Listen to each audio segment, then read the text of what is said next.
Hey, welcome back to another episode of the $1 Million Body Podcast. I'm your host, Coach Nate. And if you're here, it's probably because you're a high performer, real estate agent, or a business owner that's interested in maximizing your physique, your finances, and your family time using fitness and nutrition as force multipliers in your life. If you're not a part of the Facebook group already, definitely go to n8trainingsystems.com/group. As we go live and stream these podcasts in there every single Monday, and you can ask questions. There's a ton of cool stuff happening, a lot of resources. If you ever need anything, we got a lot of stuff in the group. So again, go to n8trainingsystems.com/group to join us there. If you're already in the group and watching it live, we're excited to have you because we are going to be talking today about weed and nicotine, which it's fun. We're going to have a fun time today. So tell us that you're here. Tell us you're excited to be here. But before we get started, one of the things that I love to do here in the group is give a shout out to the people who are accomplishing big things in the $1 Million Body community. And today, shout out belongs to Mr. Kevin Belzer. Kevin has been extremely consistent with his workouts. If I look at his calendar over the last 9 months, all I see is green check boxes. And Kevin is crushing it. He's knocking them out every single day. And then recently, Kevin just accomplished something that we had set as a goal like a couple months ago, just an exercise called a ninja get up, which requires a lot of mobility. It requires strength, and it requires have a great strength to weight ratio. And previously it was impossible to do, but recently Kevin was able to knock out 9 in a row without stopping. So really impressed with your progress and your consistency, Kevin. Keep it up. Not to mention all the fat loss you've had over the last few weeks. So without further ado, let's jump right in. So right now I want to talk about nicotine. Okay, let's just get started with that. What is nicotine? First and foremost, what is it? Well, nicotine is a chemical that is found in tobacco leaves. That's why we associate it with cigarettes, right? But what most people don't know about nicotine is that it's actually a stimulant. Nicotine's a stimulant, okay? So nicotine or smoking a cigarette or whatever else will give you a light energy boost that most people will, sometimes you'll hear people smoking in the car to keep themselves up, but how can we get, and is there any benefit to having nicotine if we can have it without the side effects that come from smoking cigarettes?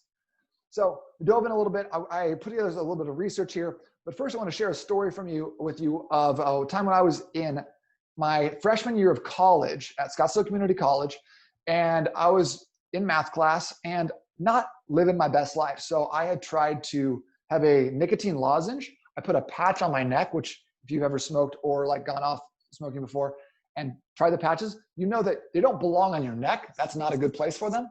And then I went outside and I also had a cigarette at the same time. And then I threw up on the building where I went to math class, and then I went back inside, and I was very sad because so much nicotine at once can cause a lot of nausea. So nicotine is actually it's not the most safe compound. In fact, 500 milligrams of nicotine, if you ingested that right now, it would certainly kill you. But chances of you having that much without just puking your guts out first are very, very low. In fact, a cigarette has about 12 milligrams of nicotine in it. And then what I'm going to talk about today is a little bit about the nicotine gum, which has about, between 1 and 4 milligrams. And so you can moderate it a little bit better. So nicotine is a stimulant, like I said, and if used wisely, can improve mental cognition, it can improve your workouts, and it help you function at your best. Nicotine's not just found in tobacco, however, it's actually, you can get tiny doses in eggplant and tomatoes because it's an alkaloid found in the nightshade family, which tomatoes belong. So I'm going to talk a little bit about how to use nicotine safely and my experiences with it as well, because I've used nicotine gum since 2010 for my workouts, for getting a little bit of energy boost.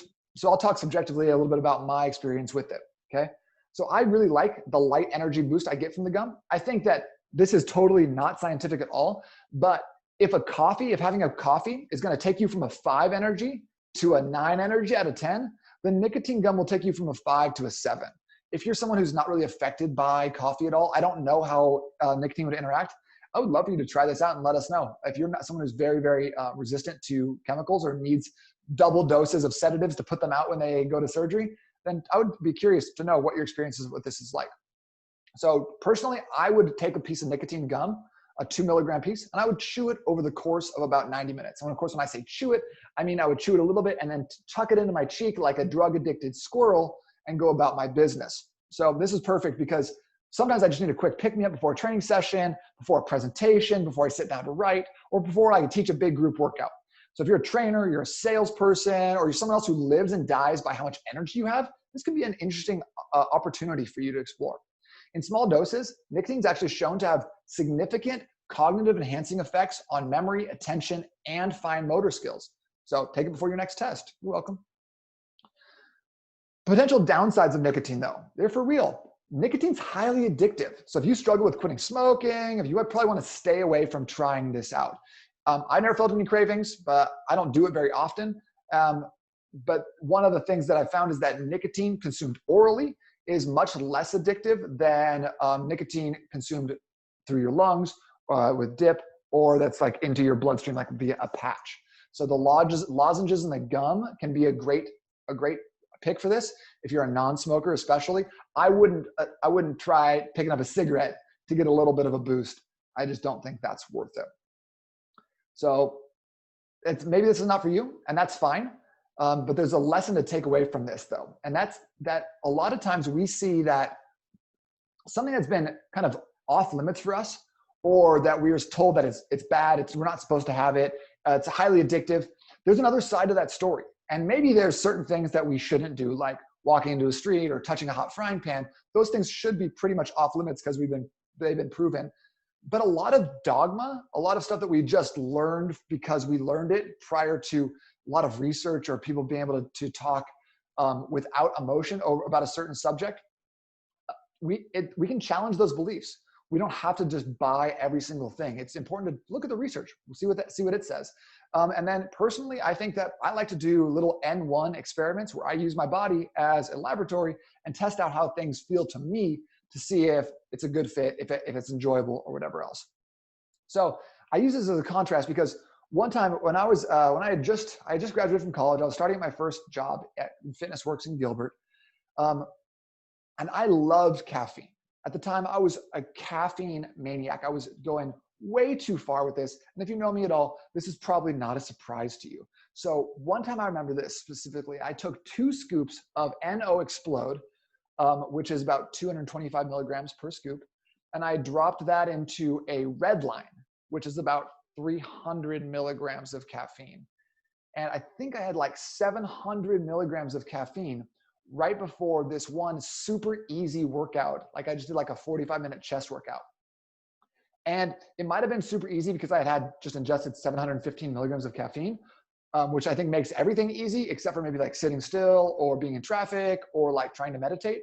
But either way, I love that boost. I love that energy. But after a while, caffeine can really have a low return on your investment, right? So the more caffeine you take in, the less you get a buzz from it. So some of us who are dealing with like caffeine withdrawals after not having a cup of coffee for a day, this could be a potential way you could still get a little bit of a boost in the morning, afternoon, before an event without having to take this, like have a long extended time period, because caffeine has a half-life that's close to about 24 hours. It gets a little longer as we get older and I get worse at expelling it from our system.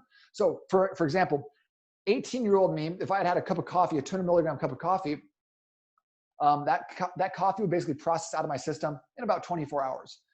Someone else who's maybe in their 60s having that same cup of coffee, that's going to process out of their body in about 30 hours. So you can imagine if you have coffee every single day for 30 years, you've just slowly been building up caffeine in your body, which is it's never, ever, ever getting fully expelled because you've never taken off that much time from it. So you just have this constant baseline of caffeine in your body. And caffeine does this. Caffeine, like this right here, this hand, this claw that I'm holding up right now, pretend this is called an adenosine receptor. It's in your brain, okay? And then adenosine is this chemical that comes along and goes chunk, sits in there, and it makes you go, oh man, I'm sleepy. It builds up that sleep pressure behind your eyes, which makes you fall asleep. Caffeine sees the adenosine receptor coming in and it's like, and it sits in there instead. It blocks the adenosine from getting in the receptor. So essentially what caffeine does is it takes that brake pedal that you have in your body to slow down, dial it back, let's rest and digest, and it throws a brick under that bad boy and is like, no slow down today, we're doing this thing. So imagine 30 years of no breaks from caffeine. This can cause some problems. So that's why I had eventually or recently turned back to looking at nicotine to see if it was a viable option for more energy. Again, something that you might want to consider, but you also, this is not something that's mandatory. The lesson here is that everything can have a potential benefits. And if we're saying like, no, I would never try a vegan diet, or I would never do weights because I don't want to get too bulky, then just taking our narrow-minded perceptions of something based off of our experience is not the best way to get the best results for life. So trying other things, being open-minded, reading some research, seeing what other people have done. This is a great way to go about your life. It exposes you to a lot of new fun things. So in short, nicotine gum, if you want to try it, try a 2 milligram piece, cut it in half to start, go from there. I like to chew it a little bit and tuck it in my lip and just hold it there. It gives you a little bit of a scratchy sensation in the back of your throat. It is not delicious. What I would say, it is not juicy fruit. It tastes, I would say bad. Probably bad is the right word. It's not good, but that's not why I'm chewing it. I didn't chew it for the flavor. I know what mint tastes like. I wanted it for the energy. So give it a shot. See what you think. All right, weed though. Now weed's a tricky one because like we've seen all kinds of states saying like, oh, okay, no, this is not legal. Okay, now it's legal medically. Now it's legal recreationally. Arizona, I think, was a 49-51 on our last vote to legalize it recreationally. I think it's up for vote again. So there's a lot of like politics and emotions and agendas surrounding marijuana. But how does it actually stack up for us with fat loss? Okay, so first of all, there's not a ton of research on humans, okay? There's not a ton of research, especially on humans, exercise, and marijuana. Most of what we know is done from studies on rats, who I imagine are sitting in their cages with tiny little rat pipes and just smoking weed and just listening to the rat version of Bob Marley. I don't know. I'm just guessing, but I would assume that's what's happening. So like just to get that out of the way, like some of these studies are contradictory. Some of these studies that show one thing about marijuana and some of them show the opposite. For example, marijuana and testosterone. For a long time, people who were anti-marijuana would always cite it as hey, it lowers your testosterone, it messes with your estrogen levels. It's not a good substance to have, especially if you want to have a healthy body. But recently, you've also are able to find easily studies that show there is no impact on your body's testosterone levels from marijuana, or it's a short-term dip from marijuana and then it rebounds to normal. Some even show there's a slight positive increase in testosterone levels. And depending on what side of the fence you fall on, your pro-pot people are going to pick those studies that agree with them, and anti-pot people are going to pick the studies that agree with them. So it's not like this cut and dried, easy to discern piece of information. You know, a lot of this really depends. And like I said, most of the studies are done on rats anyways, so it's very hard to tell exactly how they're going to impact humans' exercise and fat loss. Some studies, though, just came out recently showing that cannabis weed use is related to a smaller waist circumference and lower fasting insulin levels, which is very interesting. Obviously, that brings up the point of, well, correlation versus causation. Is it just correlated, or is it actually doing that? Because I think for every person you can find who's athletic, got a great job, smokes a little bit of weed on the side, you can also find the person who is morbidly obese, sitting in their basement, playing video games and smoking a lot of weed. So again, it just really depends on you and your personality. So I wanted to go to the next piece is a piece of research that I just read where the researchers supposed, they're extrapolating data at this point. They said that if laws allowing medical marijuana use were like legalized all over the US, it would reduce medical costs by $100 per person per year, which doesn't sound like a lot until you think about who it's actually reducing the cost for overall. These researchers believe that the elderly cannabis users are going to be able to reduce their aches and pains, allowing them to be more active, which is allowing them to be more healthy long-term. Again, this is just speculation by the researchers who had run these tests, but I still think that's interesting to hear, reducing global medical healthcare costs. In terms of the munchies, though, a lot of people talk about, well, what about when you smoke weed, then don't you get the munchies? Don't you want to drive through Taco Bell? And to which I reply, have you ever had 14 IPAs?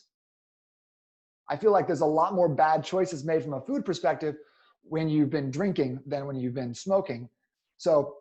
But again, that's definitely a personality or a product of what kind of foods you have available. So if you only have garbage in your house, if you only have snacks, if you're only eating snacks on a daily basis, if you just kind of have that grazing mentality, it's going to be much easier to have some cannabis and then go have the snacks that are available. Whatever is easier is going to be the thing that you're going to gravitate towards. But that's not necessarily taking into account that some people who are living healthy lives, who have jobs, who are not living in the basement and playing video games all the time, are not going to be directly affected by the munchies. And also, there's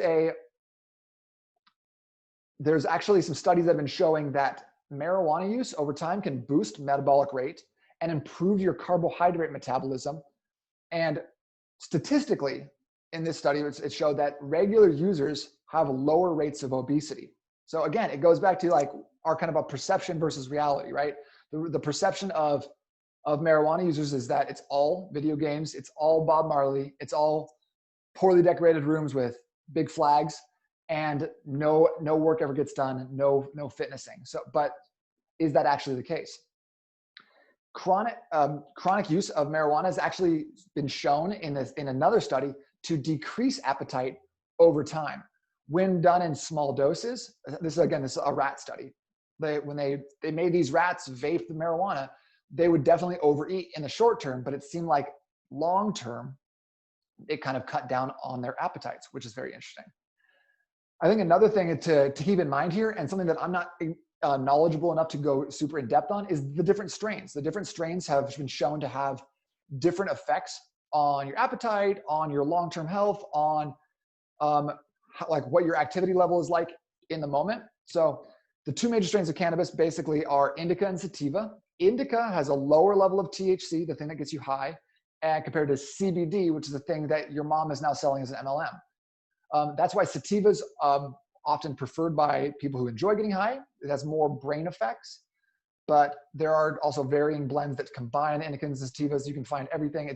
It's with recreational shops being open now, the ability to go into a store and just browse the selection is just staggering.